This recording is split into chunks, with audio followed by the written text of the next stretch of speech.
A young mother is dead after being shot while she was in a car on the city's south side. Police say her baby survived that shooting unharmed. They call it a miracle that the baby survived. 50-plus bullets tore through that car, and a 13-month-old walked away without a single injury. But here's the thing nobody's talking about. Miracles don't answer questions. A 26-year-old mother is gone. Her child's father is wounded but alive. And 3 shooters are still out there.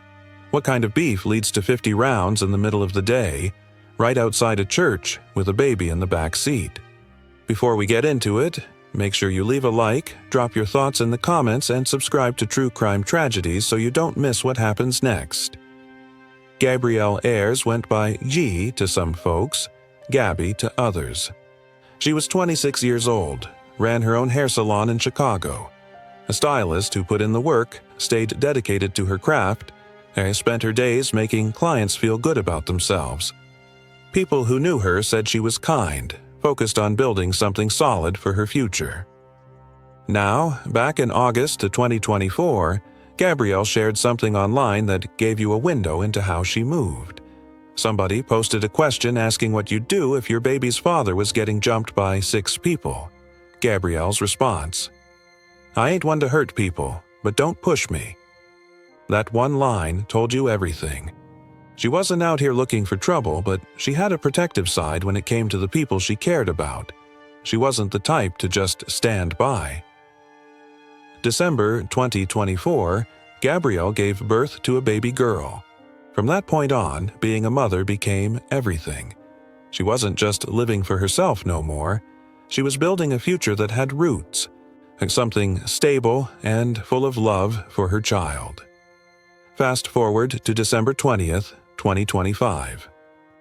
Gabryel celebrated her daughter's first birthday and went all out for it.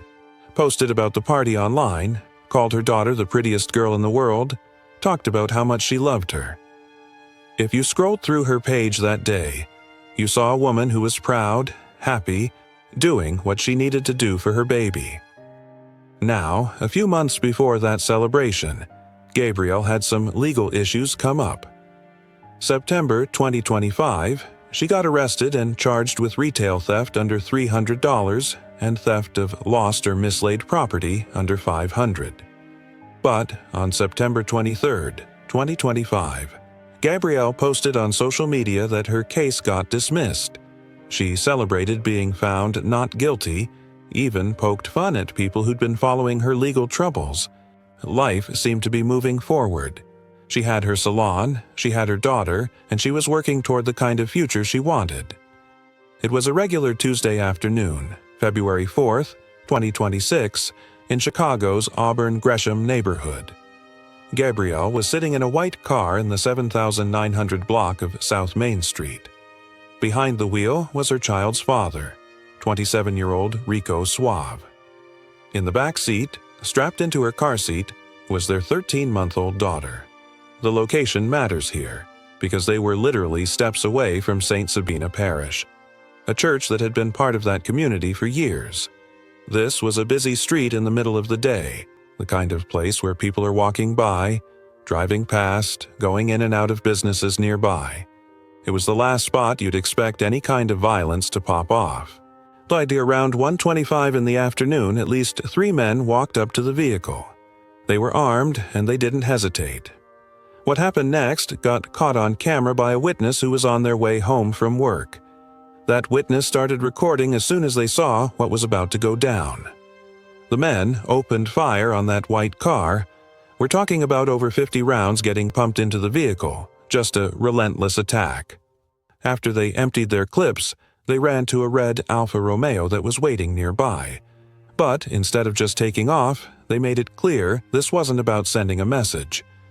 That red Alfa Romeo pulled up right in front of the white car, and the shooters fired several more rounds into the already destroyed vehicle before they finally sped away from the scene. The white car ended up crashing into a GMC van that was parked nearby. The driver of that van wasn't involved in any of this, wasn't hurt, just an innocent person caught up in the chaos of what had just gone down. After it was all over, the scene on South May Street was covered in shell casings. evidence of just how many rounds got fired in those few minutes.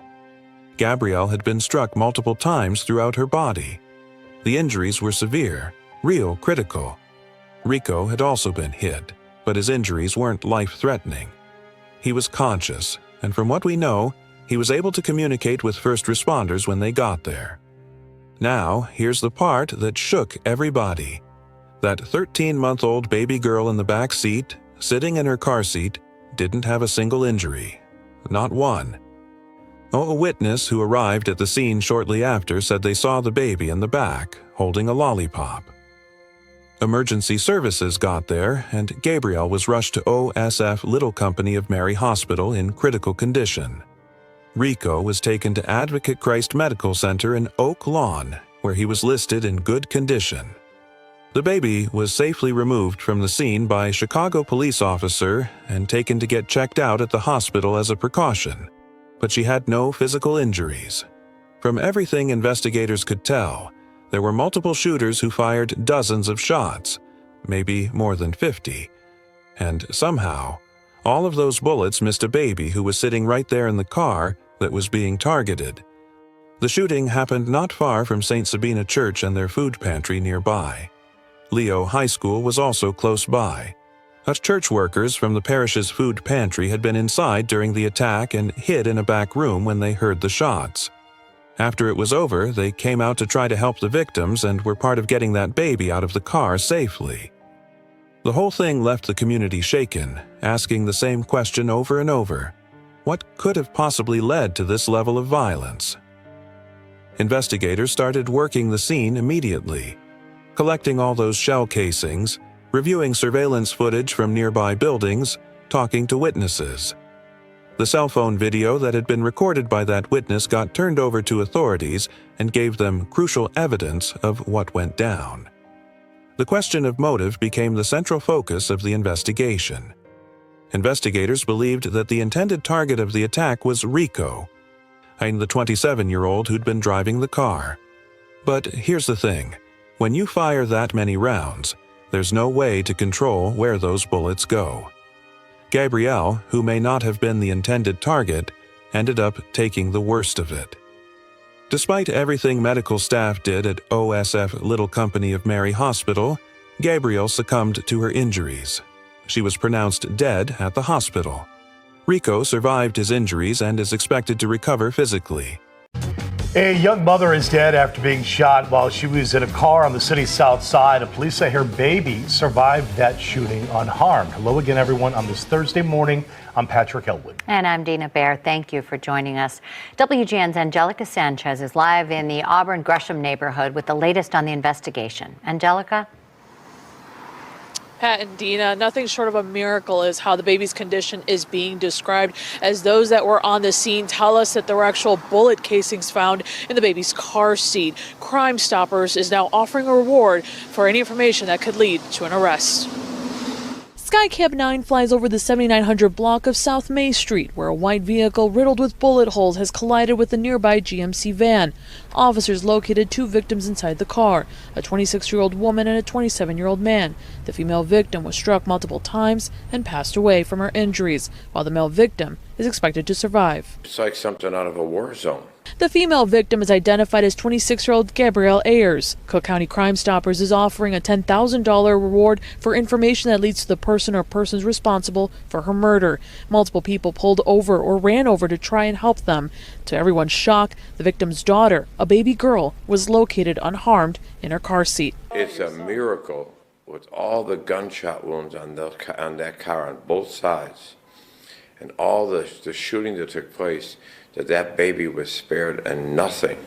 God must have a plan for that baby. The shooting unfolded not far from St. Sabina Church and their nearby food pantry. Leo High School is also in close proximity. Father Michael Flager says he was there too and has also seen videos circulating on social media showing more than one shooter targeting the car. He says the shooters have no soul. These guys just coming out with long guns, just shooting. I mean, there were bullets, casings all over the street. It was just absolutely ridiculous. I mean, it was obviously, I don't know what the origin of this was, but they were obviously after this car and the people in it. But whether they knew or not knew a baby was in the back seat, they didn't care. They were just going to shoot wildly at this car and end up killing a young mother. No arrests have been made, and again, Crime Stoppers is now offering a $10,000 reward. You can reach out to CPD or to Crime Stoppers, where you can remain anonymous. Live in Auburn Gresham, Angelica Sanchez, WGN News. Shortly after, somebody made a post that read, "They just tried to end my cousin. God got him, though. Rico Suave, love you still here." The post confirmed what investigators already knew, that Rico had survived a targeted attack. People who lived in the area, who knew Gabryel, or who were just tired of the violence that had been plaguing Chicago for years, they spoke out after Gabryel's death. Now, this is where things start to get real murky. Gabryel had an old social media post from November 21st, 2025 that resurfaced after her death. She'd made a post saying she was going to post someone's deceased brother in a casket on her page. The post sparked heated exchanges in the comments. A woman questioned whether Gabryel would actually post it, warning that Rico and someone else were going to handle it. She also asked if Gabryel's people were getting dragged out of a car, going on a mission. Gabryel replied, saying, "My brother got left on a hit." That same day, Gabryel had also posted saying she didn't care about anyone posting her address because she was moving anyway. Now, looking back at these posts after what happened to Gabryel, people started connecting dots. The exchanges weren't just casual online arguments. They involved references to violence, retaliation, actual threats. But here's the thing. While people were looking at Gabryel's social media history, they were also looking at Rico's timeline. And what got found raised even more questions. On February 14th, 2025, almost a full year before the shooting, Rico had made a post that painted a real concerning picture of his relationship with Gabryel. He posted about texting Gabryel to FaceTime him with their daughter, and when she finally called after 3 hours, he said she was getting messed up. He wrote that if anyone even played like that, he was going to put 300 rounds all across them in her. The post drew responses from people in the comments. Gabryel herself had responded, posting, "You take me down. Hawk, you know I'm coming back." Someone commented telling Gabryel to come get the weapon. Then there were other comments that were even more direct. Someone tagged Rico and wrote, "We finna end her." And Rico replied, "She thinks it's a game." In other responses, he wrote, "She's counting her days. She will not get a second chance to do this." Now, the disturbing part is what these posts suggest when you look at them in the context of what happened a year later. It raises some real, unsettling questions. Him stating that she wouldn't get a second chance, and then the shooting occurring just days before Valentine's Day, almost exactly a year after he made those threats. How did Rico survive those number of shots if he was actually the target? Think about it. Over 50 rounds get fired into a car. And the man who investigators say was the intended target walks away with non-life-threatening injuries, while the woman sitting next to him doesn't make it. That alone raises questions. So, was he really involved in planning something against her? Or was he caught up in something else entirely? Something that had nothing to do with their relationship and everything to do with street conflicts. On December 27, 2025, Rico had posted, "Long live 3Ski. Consequences happen every time your name is mentioned." The timeline gets even more concerning when you look at what happened in the days leading up to the shooting. On February 3, 2026, just one day before the attack, Rico posted, "You cowards, free Marley, free Demon." That post seemed confrontational, like he was calling somebody out. Gabryel's final post was also on February 3, 2026. She reposted something that read, "I stay humble 'cause I've seen people laugh at somebody, then turn around and become the same thing they joked about." 24 hours later, she'd be fighting for her life in that white car. Now, here's what really got people talking. At 5:58 p.m. on February 4th, 2026, just hours after the shooting that took Gabryel's life, Rico posted, "Don't put me last, knowing I'd be the first one to risk it all for you." The post came approximately 4.5 hours after the attack. 4.5 hours after Gabryel had been rushed to the hospital. 4.5 hours after he'd been shot himself. Was it a message? Was it directed at the people responsible? A message that he was still standing and still ready to risk it all? Or was it something else? People started asking harder questions. They went back through that February 14th, 2025 post, the one where Rico threatened to put 300 rounds in Gabryel. They looked at the timing. Valentine's Day, 2025, he makes the threat. February 4th, 2026, just 10 days before Valentine's Day, the shooting happens. Some folks in the community started wondering out loud. If Rico was the target, why would he have Gabryel and their baby in the car with him? If he knew he had beef in the streets, if he knew people were looking for him, why would he put them in that position? And then, there's the other angle people couldn't ignore. That post from a year earlier where he said she wouldn't get a second chance, where people in the comments talked about ending her, where he said consequences would happen. Was this the streets coming for him and Gabryel just got caught in it? Or was this something that had been building for a year? Something that started with those threats back on Valentine's Day 2025. The investigation into Gabryel's death is still ongoing. No arrests have been made, and investigators are still working to identify the shooters and determine the actual motive behind the attack. The video evidence is clear. The surveillance footage from nearby buildings is clear. The witness statements paint a picture of what happened. But the reason why? That's still unclear.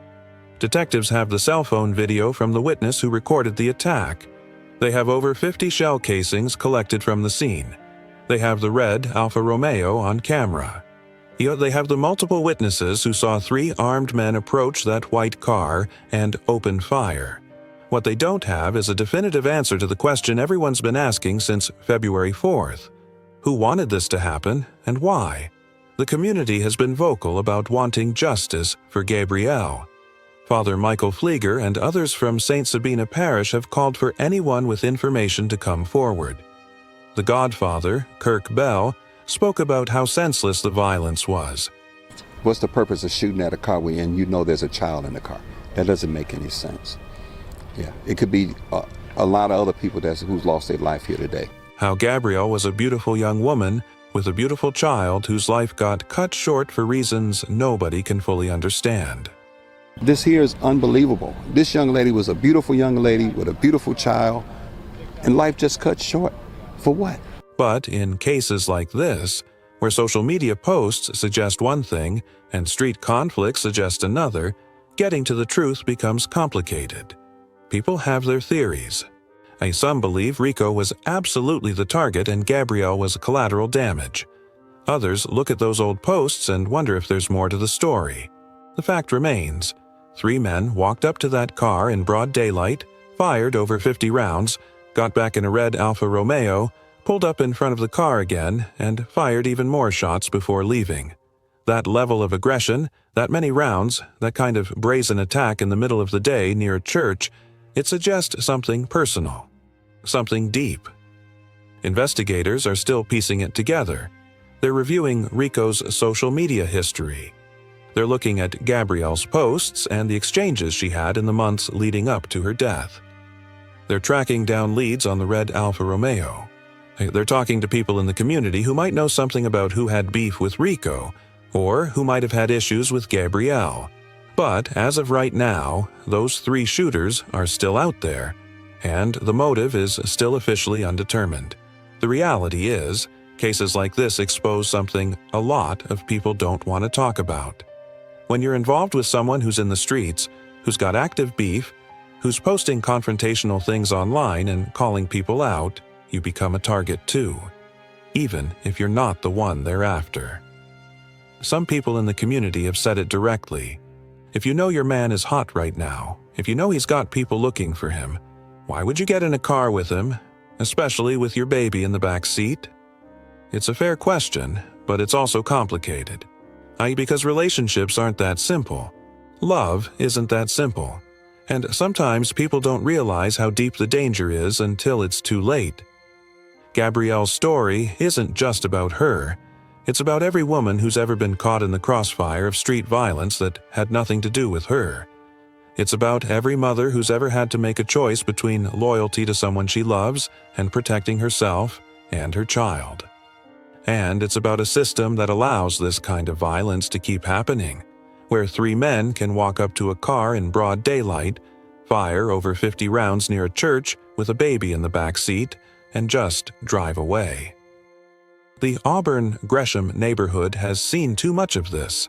Chicago has seen too much of this. Families torn apart, children left without parents. Communities traumatized by violence that feels endless. Father Flieger said it best when he talked about the shooters having no soul. It's a miracle that that baby was not shot. It's a miracle. So they saw, the young man and the woman shot up in the cars. They were trying to get the baby out, but they gave the baby immediately to the police, and the policewoman took it in her car and was holding it. Because how do you fire that many rounds into a car knowing there's a possibility a child is inside? How do you pull up after already shooting and fire even more rounds? How do you live with yourself after that? That 13-month-old baby girl is now growing up without her mother. She survived something that should have killed her. Over 50 bullets tore through that car, and somehow not a single one touched her. People call it divine intervention, a miracle, God's protection. But miracles don't bring mothers back. That little girl is going to grow up knowing her mom died in a car while she was sitting in the back seat. She's going to grow up with a viral video circulating online showing the moment her mother was killed. She's going to grow up hearing different versions of what happened and why. And when she gets older, she's going to ask questions. She's going to want to know why 3 men walked up to the car she was in and tried to kill everyone inside. She's going to want to know if her father was the real target. She's going to want to know if her mother's death could have been prevented. Those are questions that might never have clear answers. Rico is still here. He survived his injuries and is expected to recover fully. But he's got to live with what happened. He's got to raise his daughter knowing that she was in the car when her mother died. He's got to answer for those posts he made a year earlier. As the ones where he threatened to put 300 rounds in Gabryel. The ones where he said she wouldn't get a second chance. Whether he was involved in what happened or whether he was genuinely the target and Gabryel got caught in the crossfire, that's something investigators are still trying to figure out. But the community has questions, and those questions aren't going away. The fact that Rico survived and Gabryel didn't is hard to ignore, and then there's the question of why Gabryel was in that car in the first place. If Rico knew he had beef, if he knew people were looking for him, if he was posting confrontational things online just days before, why did he have his child's mother and his baby daughter with him? Some people say it's because he didn't think anything would happen. Others say it's because he was being reckless, selfish even, putting them in danger for no reason.